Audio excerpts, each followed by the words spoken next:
Jeshi la Walinzi wa Mapinduzi ya Kiislamu ya Irani IRGC lilitangaza mapema mnamo siku ya Jumatatu ya tarehe 6 mwezi Aprili mwaka 2026 kwamba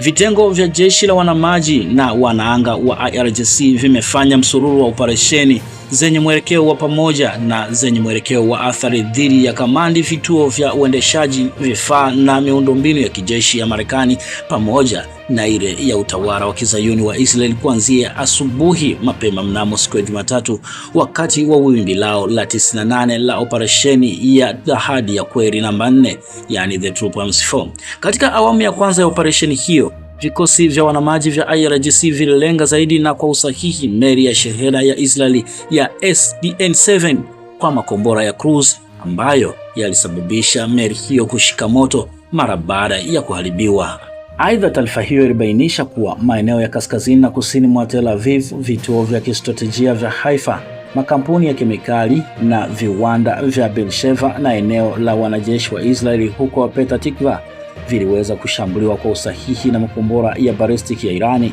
kwani mifumo ya hali ya juu ya ulinzi wa anga ya Israeli haikuweza kudungua na kubaini makombora hayo.